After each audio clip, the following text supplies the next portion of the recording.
hallelujah, children, hallelujah.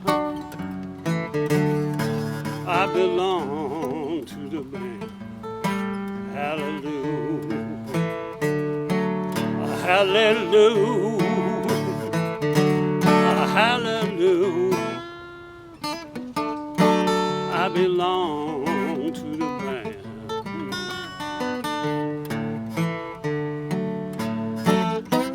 What kind of band are you talking about? Talking about that union band. I belong to the band. Hallelujah. Hallelujah. Hallelujah. I belong.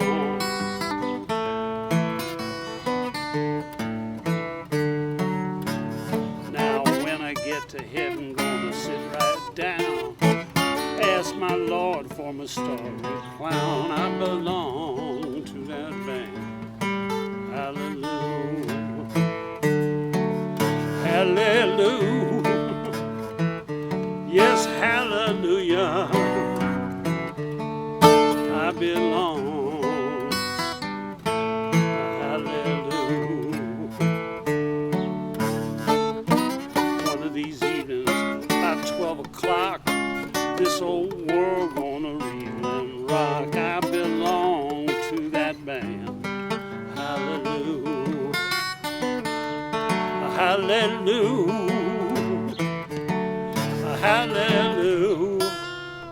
I belong to the band. Hallelujah. Talk to me.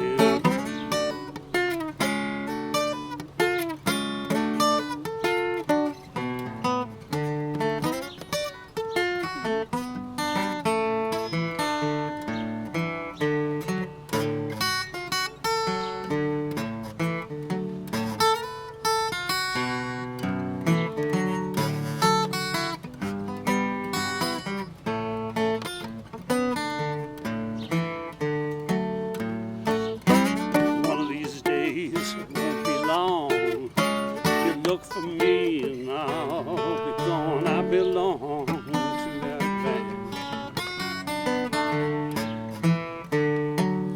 Hallelujah. Hallelujah. I belong to the band.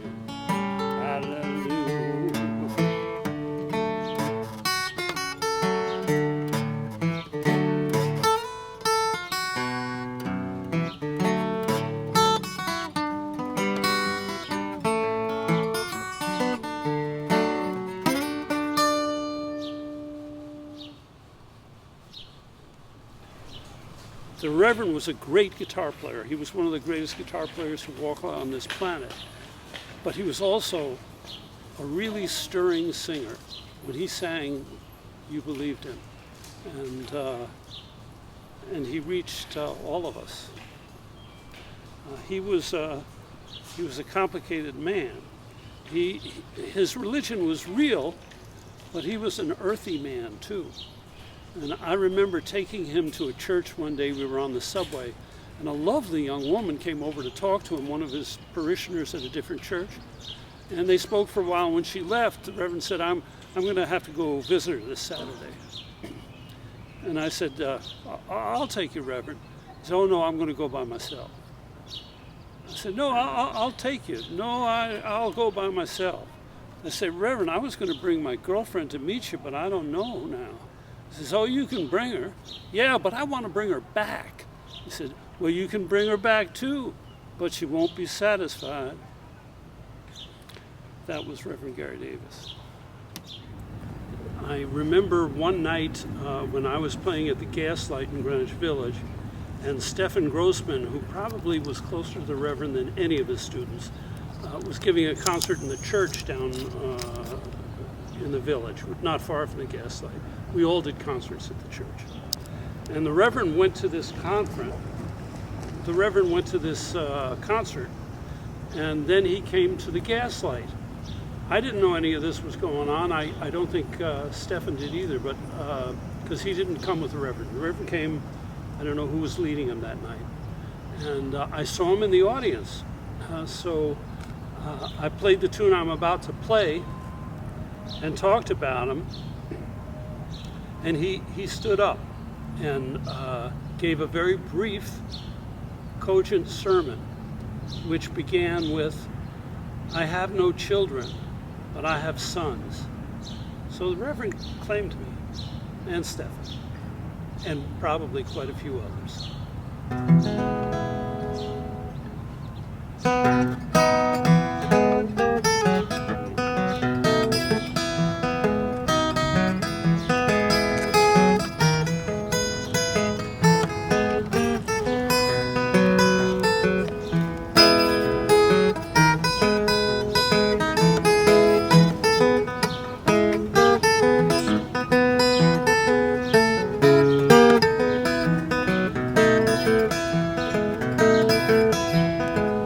I've been wading through deep water, trying to get home. I've been wading through deep, trying to get home, trying to get home. I've been wading through deep, I've been wading through deep water. I've been trying to get home. Nobody knows all my troubles, trying to get home. Nobody knows the troubles I'm having, trying to get home. Nobody knows the troubles I'm having, yeah. Oh,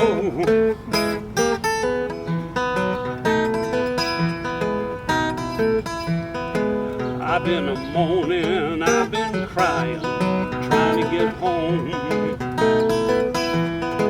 I've been moaning, I've been trying to get home. I've been moaning, I've been crying, I've been crying, I've been trying to get home. Talk to me.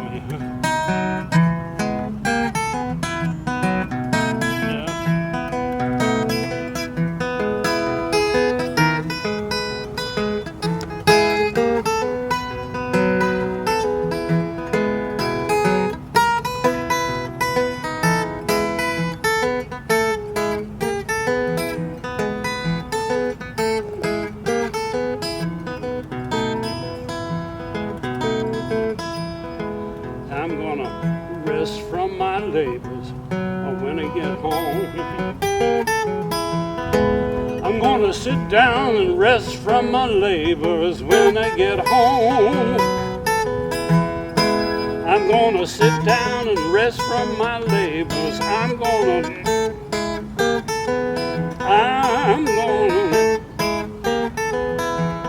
when I get home.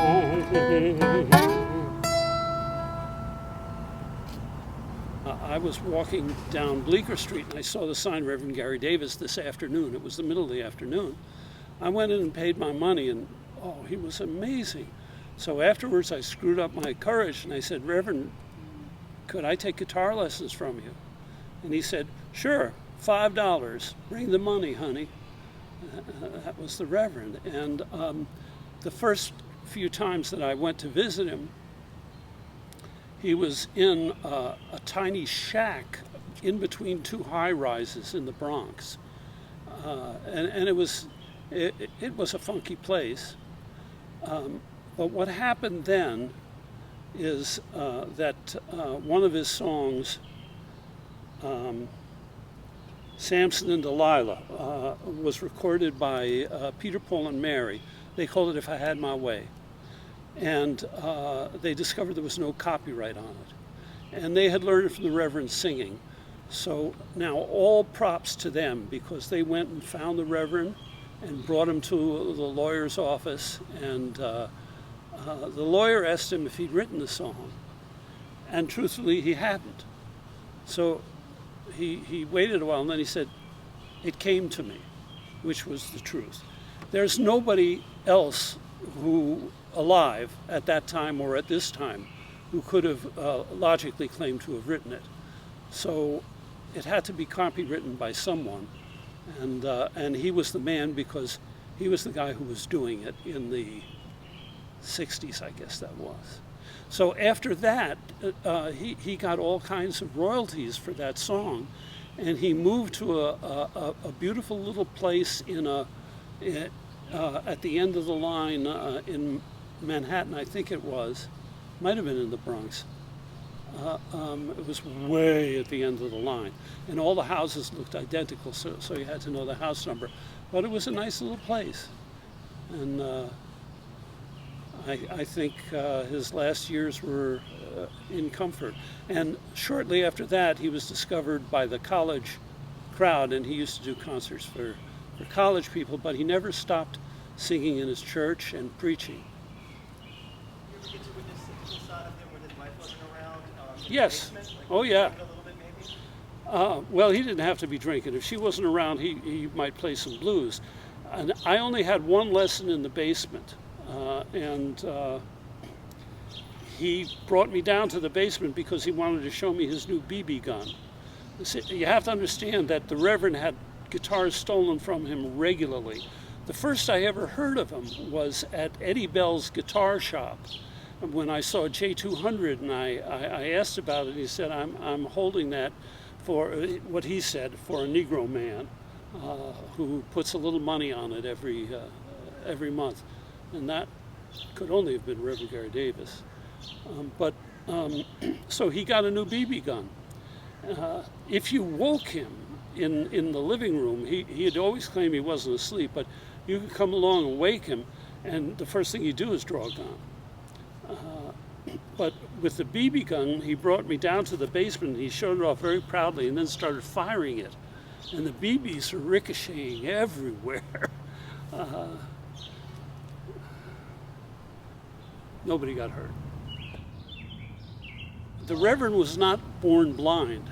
He was sighted, and at some point in his youth, I think he said he was maybe 7 or 8, but I could have that wrong. He got something in his eyes, and his mother called for a doctor, and the doctor put some unguent in his eyes, and his vision got worse and worse, and he was blinded. We found out not long before he died that his blindness was due to cataracts. At that point, it wasn't a good idea to have a surgery. But life for a blind African American in the South in the 30s, which is when he first recorded, was really difficult. What are you going to do to earn your living?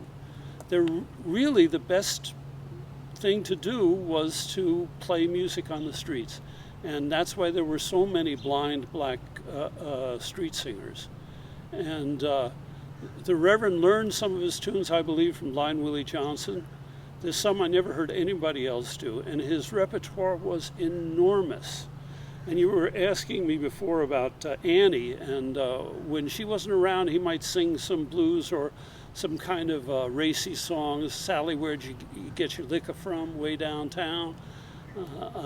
I knew a little girl and she wouldn't say quit. He had a huge repertoire, and he was very proud that he could play at least one song in every key on the guitar. No capo. No, he was pretty amazing. He didn't think much of the other of his contemporaries, with one exception.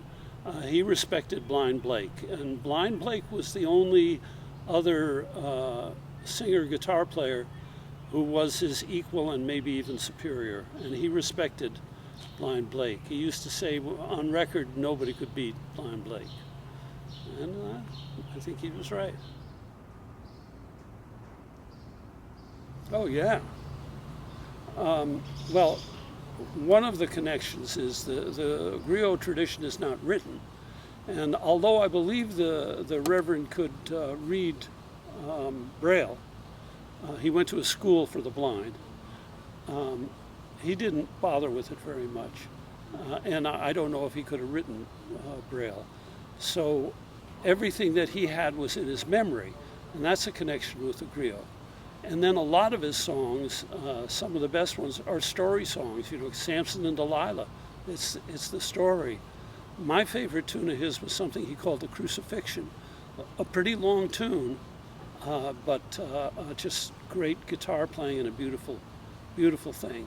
And I think he must have written that. He would preach in between the singing, and if you listen to his records, you'll hear him preaching in between the verses of some songs.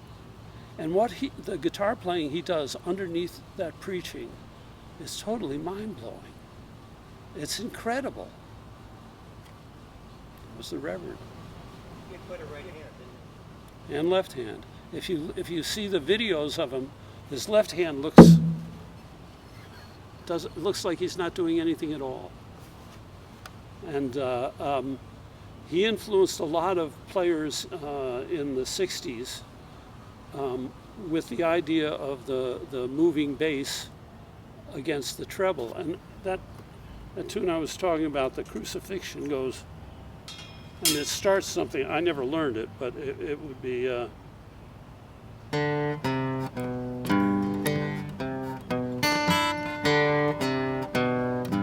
so he'd put the treble up above it.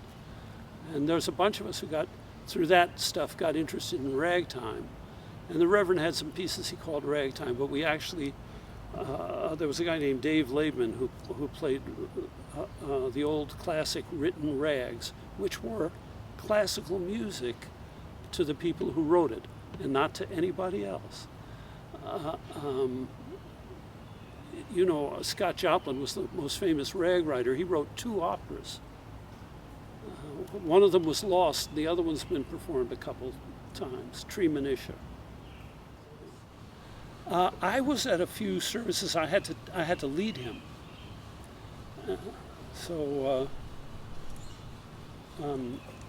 I got a taste for, first of all, at that point in my life, the black church was the place where I felt the most accepted anywhere in the world. It was a place of real comfort for me. I became interested in other church music and preaching, so I visited some other churches, and I discovered something in those other churches which affected another part of my guitar playing. If you listen to B.B. King is the best example. If you listen to B.B. King, his choice of notes is him.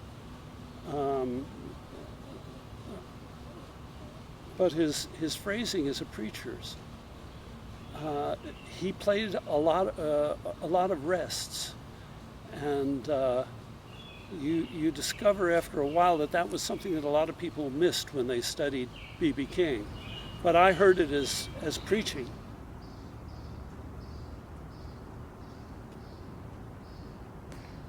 I don't believe Candyman was his song, but he had a version of it. A lot of people have done it, and they play.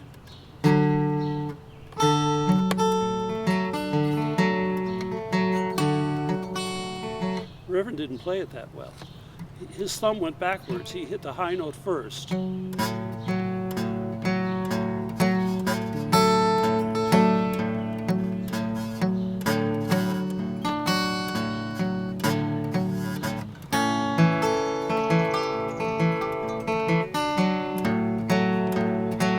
He'd sing, Candyman, salted dog, Candyman, Santa Claus, Candyman, salt the dog. If you let me be your Candyman. No, that's not it. I vaguely remember it. I do anything in this God Almighty word just to bring my Candyman home, I think are the right words. But, I mean, that was a secular song, and I think a Candyman probably was distributing something other than candy. or he may have been a backdoor man. It just depends how you look at it.